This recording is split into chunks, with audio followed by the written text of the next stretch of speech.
लोगों की जिंदगी में यानी आजकल हर किसी के लाइफस्टाइल में रैपिडो, उबर, ओला आम हो गई है। जी हाँ, हर कोई आसानी से रैपिडो कर लेता है और अपने डेस्टिनेशन पर पहुंच जाता है।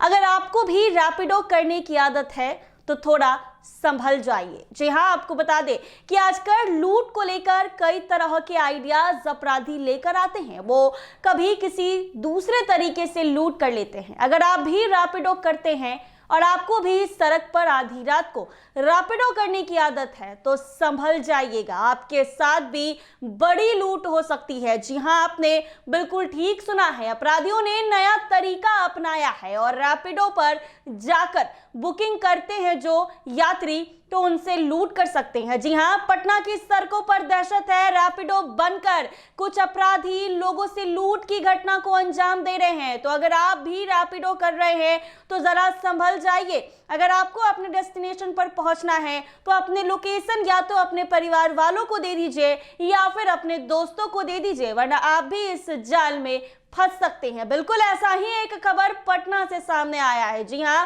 पटना की सड़क पर पिछले कुछ दिनों से रातें बेचैन थी। रामकृष्ण नगर, कंकड़बाग और आसपास के इलाकों में एक अजीब पैटर्न उभर रहा था। रैपिडो बुकिंग के नाम पर कॉल आती थी, बाइक सवार पहुंचता था और फिर सुनसान मोड़ पर शुरू हो जाती लूट की कहानी। जी हाँ, मोबाइल, नकदी और भरोसा सब कुछ छिन जाता है। शहरवासियों की बढ़ती बेचैनी ने पुलिस को सतर्क कर दिया था। लगातार शिकायतें आ रही थी कि किसी सुनसान सड़क पर रैपिडो बुकिंग के बहाने लोग फंस रहे हैं। लोग समझते थे कि ये रोजमर्रा की डिजिटल जिंदगी का हिस्सा है।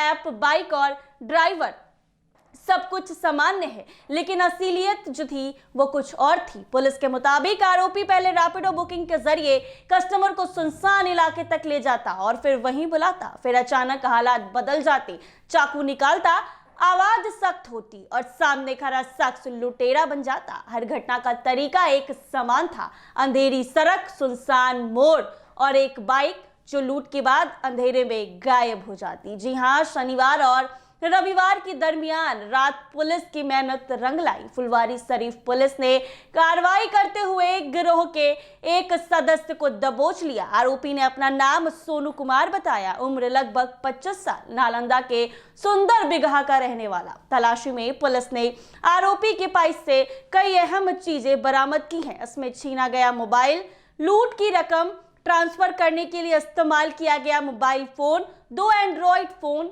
एक चाकू और हीरो स्प्लेंडर बाइक शामिल, जिसका इस्तेमाल जो है वारदातों में किया जा रहा था।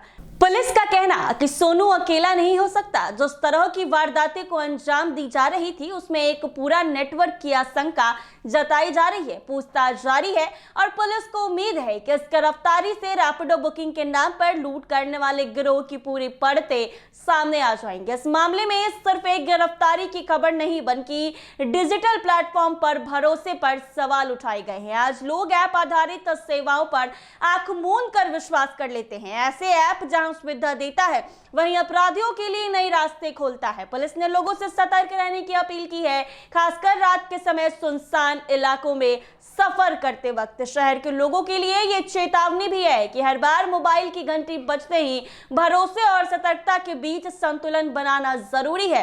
हालांकि सोनू कुमार का न्यायिक प्रक्रिया के तहत आगे की कार्रवाई के लिए भेज दिया गया, लेकिन ये कहानी यही खत्म नहीं होती है।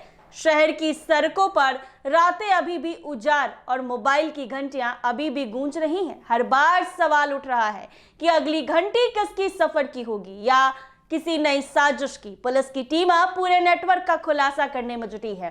शहरवासियों के लिए राहत की खबर यह है कि सुरक्षा बल सतर्क है, लेकिन उनका कहना है कि अपनी सुरक्षा खुद भी सुनिश्चित करना हर किसी की जिम्मेदारी है।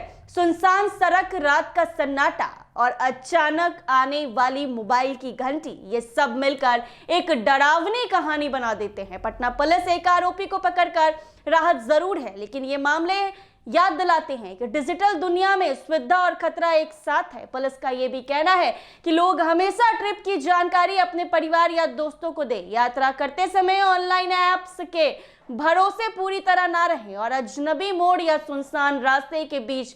इस गिरफ्तारी के बाद अब सवाल यह है कि क्या पूरे गिरोह का पर्दाफाश हो पाएगा और शहरवासियों की रातें फिर से चैन से बीतेगी या फिर नहीं। पटना की सड़क पर अभी भी रातें डरावनी हैं, लेकिन पुलिस की सक्रियता और सतर्क नागरिकों की मदद से अपराध पर काबू पाने की उम्मीद बनी हुई है।